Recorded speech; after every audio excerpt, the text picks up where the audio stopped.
What's good, YouTube? You're back hanging out with Cam, and in this video I'm going to be going over some free-for-all basics in Call of Duty World War II's multiplayer. Now guys, this video is aimed at new players or players who feel that they aren't doing very well in free-for-all and they just want to get better. So if you're an MLG Pro, No Scope, God Mode, Quad Feed, Quick Scope, Man Beast, Swag Master, and own everyone all the time in free-for-all, then this video is definitely not for you. See you later. There's some kill feed montages waiting for you, my friends. Hopefully I'll have a chance to earn your views with some better plays of my own later on. But if you're looking for ways to improve in free-for-all, then this video may be of service. This video is complemented by some map walkthrough videos and example videos for how those maps work, I guess, and to show you what to expect in those maps and how I play them. You can check those videos out. I'll have links in the description below. Basically, it's a full map walkthrough of each map where hotspots are, things like that, and I give you examples from my own matches of what that looks like. Ultimately, though, the focus here is to help newer players get better and end up in the winner's circle more often so they can enjoy their experience more. So with that being said, let's get into it. 1 versus 1s and 1 versus bums. Now this is the situation you want. It's very easy to get killed in this game.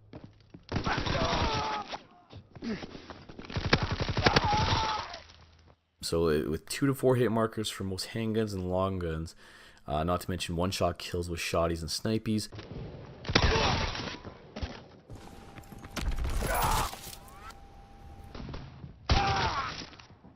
Going 1 versus more than 1 will almost be a death sentence each time. So the opposite and the best situation will be a 1 versus bum. This is where you have a wide open shot against someone who doesn't know you're there, and you can shoot him right in the ass for an easy kill.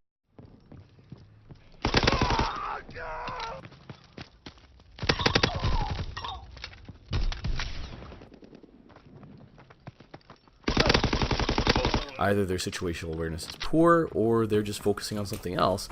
But whatever it is, you have an open shot, that's your kill. Go get it.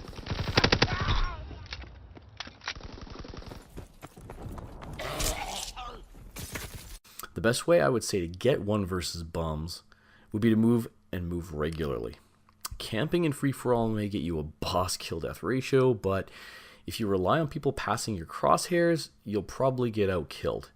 Sure, there can be some exceptions, such as when you have an area locked down for part of the match, but ultimately people will either learn to steer clear of your area, or you'll just get swarmed and flanked. 1 versus 1s. Now, if you're going to be in the winner's circle more often than not, you're going to have to win a majority of your 1 versus 1s. So this is when you see someone, they see you, and you guys start blasting at each other. Winning these situations are based on a few things. Your current gun loadout and perks, your aim, your strafing, and your ability to get upper body and headshots. But it is paramount that you're able to win a majority of these. When I say that, it's based on a few things, so let's look at it this way. If you have 2 people standing still and one is using a gun that has a higher power stat, that person would win because it has more power. But then you have to toss in, does the other person have a higher fire rate and aiming for the head? There's lots of different scenarios why you can lose a 1 versus 1 on guns alone. Then you have to balance your playstyle with the gun and perks you want to run with. Once you have that down, then the only other thing you can control is, well, how accurate your aiming is while strafing and how often are you hitting your opponent in the upper body or head. Strafing can make a difference in firefighting if you're going against someone who isn't ready, was fighting someone else, or just has bad aim in general. So you want to work on aiming while moving left to right, and you make some improvement in your 1 versus 1 wins. When you're strafing, a moving target is tougher to hit, and while it doesn't take many hits to get killed, if your opponent misses 1 shot while you hit all of yours, you should be coming out alive more often than not. Also, be aware if your opponent tends to prefer to drop every time he sees you, and be ready to aim down.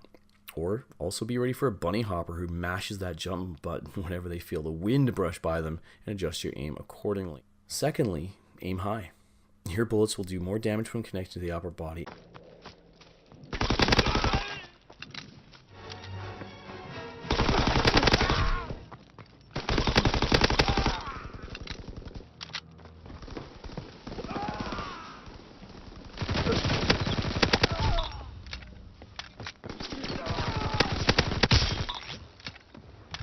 firefight, and headshots will always end the firefight. Plus, it has a badass sound when you do it, too.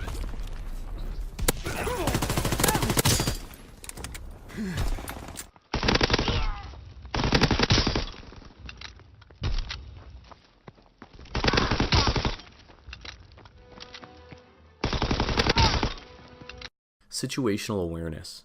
So this is huge in free-for-all.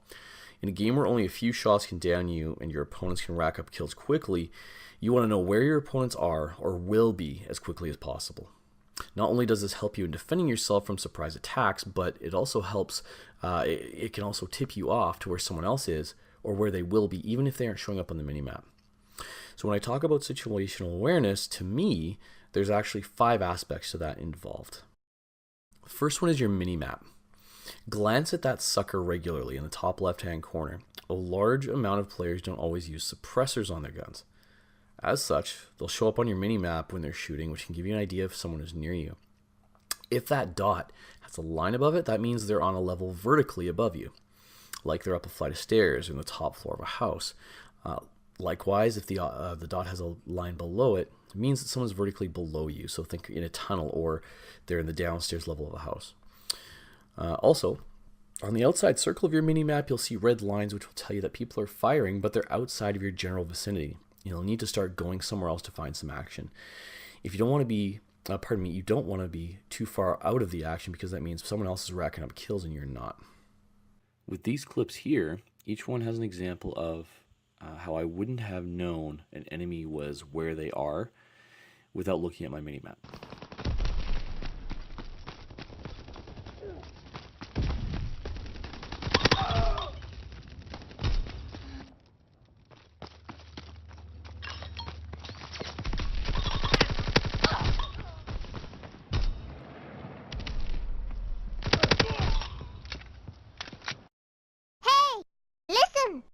Yeah, listen.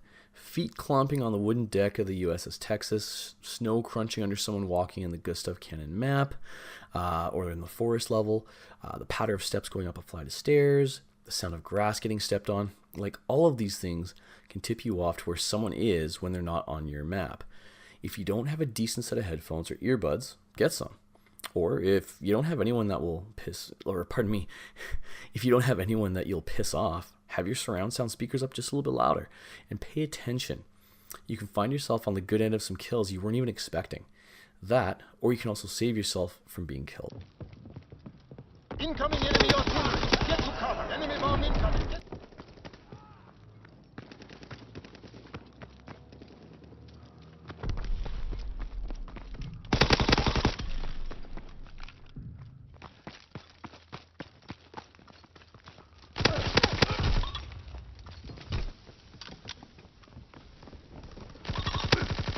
Aircraft awaiting orders.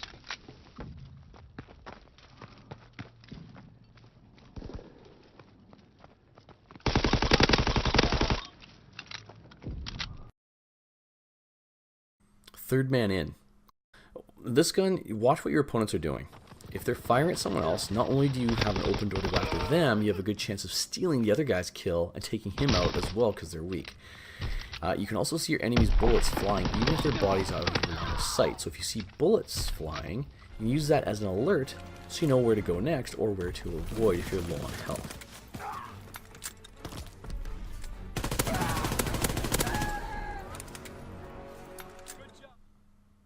Hotspots.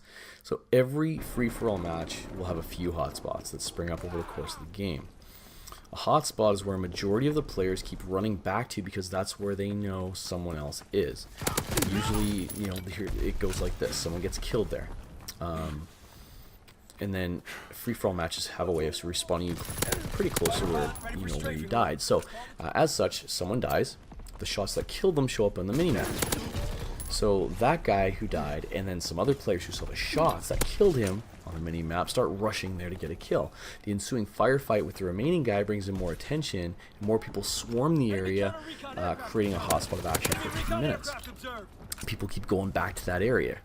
So some maps have default hotspots simply because of where they're located. For example, the center house in Saint-Marie-du-Mont, the seaside bunker in Pointe du Hoc. the middle of the ship on the USS Texas, for example. So check my map walkthroughs, they're in the description. I go over the default hotspots in those videos. So these are, high traffic areas, and that's why they're hotspots by default. With that being said, though, depending on the flow of the match, this can change. So how you react and position yourself to these hotspots will determine if you rack up some points or get outgunned. The most important thing is to be aware of that is that you're heading to or are actually in a hotspot. Just that alone can allow you to adjust your play accordingly.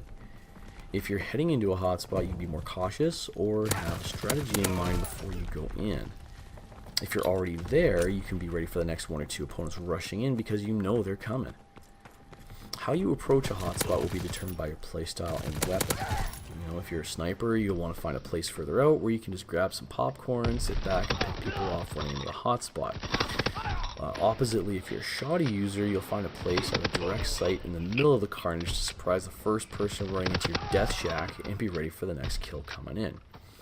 But you'll need to actually play a bit to figure out how your playstyle should handle the hotspots. It comes down to how good you're playing and how good you are at that point in time. The main key, though, is don't avoid the hotspots. Use them to your advantage. It's up to you to figure out how a hotspot can be used to your advantage, because if you don't use it for your advantage, someone else is. Spawning. So whenever you spawn, as you start moving, listen and look. I have been killed so many times right when I spawn, and I've actually gotten a lot of kills this way as well. There's a high chance that throughout the match you'll spawn in and then get killed in a couple of seconds. Now, it's not because you did anything wrong or a bad player, it's just, you were just spawned right near someone who happened to hear you or see you right away. So when you spawn in, check your map, have a quick check as you move out of your spawn. You may actually catch a few people looking if they don't catch you first.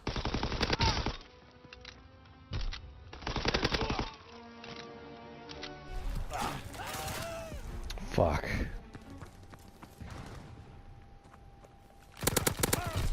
That was a shitty spawn. Map awareness. So because it's so easy to get killed, I recommend avoid open areas. Even when you check that an open area is clear, someone easily can pop out and put you down in a few shots. If you have to be in an open area, run towards the nearest cover or enclosed area to where you're going to. I don't recommend staying out there. You got to be going somewhere. It's also like I said, it's also very important to know where you're going and why. If you're going out in the open, why are you doing it? There's got to be a destination in mind. If you're just running around not sure why you're going somewhere, then figure it out. If you don't have direction, you'll end up in someone else's kill feed.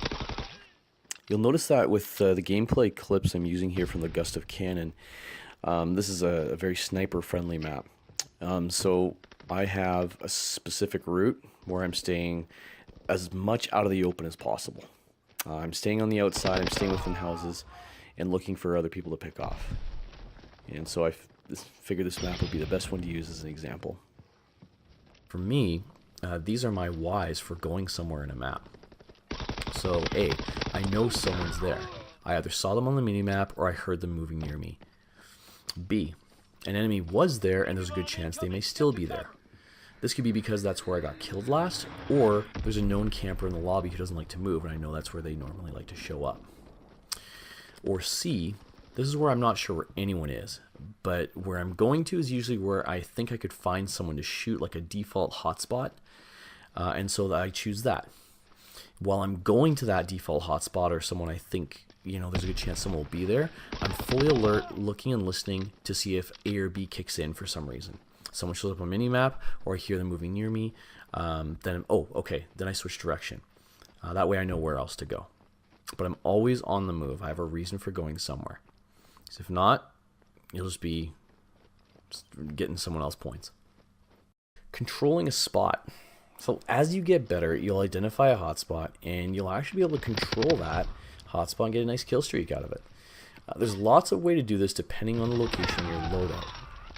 However, you can do this by being able to get a kill quickly, and then quickly turn to where you're confident someone else will be rushing you and take them out as well. And then you'll have a patrol going in a small area back forth and checking all of your areas, looking for people to come at you. You'll have to use a combination of map awareness, solid 1v1 skills, listening, and minimap usage, as well as just being faster than people coming at you in general. So as I said, you can patrol a certain area or just camp hard in one small spot. But keep in mind that as you stick around an area, opponents will come for you, and you'll need to be better each and every time they come for you, because it's not like they'll just say, oh, you're killed, I'll wait until you're killed. Oh, I'll come now, and then you come later. You're going to get rushed at some point. Yo, I'm just fucking... Or on the opposite side, they'll just know you're there, and they'll just hard. screw right off. They don't even come near you, and you'll just be sitting there not getting kills because everyone else has gone somewhere else.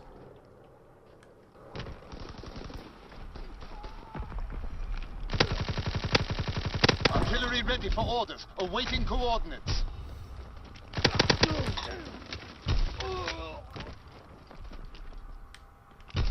Shit, man, these guys are coming at me.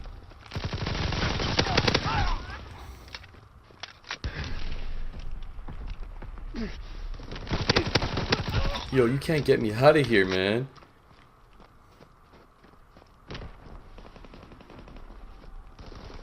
Man, I'm getting these guys pissed off.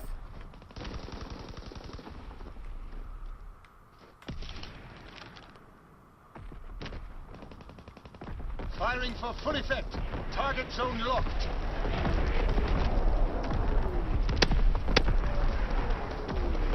Fuck, 2 hit markers. Fighter pilot inbound, strafing the target. Really?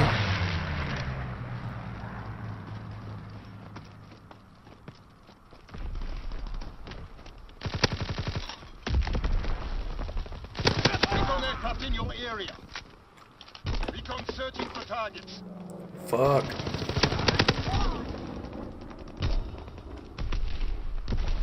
Fuck, man.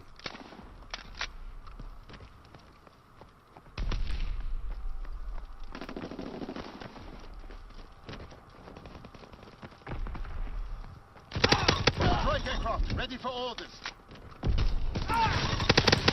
Oh my god, this is fucking going in on these guys. Recon flight improving. Oh, finally. Oh my goodness. Overall general tips and tricks. Skip the kill feed. There's no spawn wait time when you get killed, and you want to get right back in the game ASAP. The worst matches to lose are the ones where you had 29 kills and the other guy had 30. Or you're just 1 kill out of the winner's circle. I mean, unless you're trying to see if a guy's hacking or something, there's no reason to see why they killed you. In fact, it might even piss you off more and kind of trigger you a little bit so you're not playing as well. So just skip the kill feed. When you hear that someone has launched a bomber or a fighter plane, your announcer will tell you to get under cover. My recommendation? Do it. The chances are you're going to get melted if you stay out in the open. Next would be know your maps. It seems very simple, but if you're not too sure of the map itself, have it and don't have it memorized, get it memorized. Have a look at all my videos in the description below. I do walkthroughs of the maps in general with all the hotspots. Also, go into a custom map all by yourself. Walk around. Figure it out. But the more you have your map memorized, the easier it's going to be to constantly be moving and knowing where you're going in your map. And not getting stuck wondering, oh geez, where am I? Because the more you're doing that, the less you are focusing on listening and other stuff going on. And lastly, check the stats of the weapons you're using to help you choose which perks you want to use to enhance your playstyle. So any gun has specific numbers for rate of fire, accuracy, power, things like that. As soon as you choose your perks, it's going to increase those stats. So depending on your playstyle, find out which perks are the best ones to use for the style you like to play. If you prefer long range, then you'll use more scoped perks. If you're more run and gun, you'll want faster rate of fire, more power. So have a look at that stuff. And the same goes with the basic training weapons. Ribbons, not weapons. And that right there, I think that's going to cover it all for this video for general basic newbie tips and tricks for the free-for-all in Call of Duty World War II. If you found that any of the details here helped you at all, please feel free to drop a like and a comment. I always like to hear feedback And if it helped you, I hope it does. I always like feedback in general. Feel free to drop a like, drop a comment. I always like to interact with people and see what people think of the stuff I put up. So until the next video, thanks so much for watching. Enjoy your games.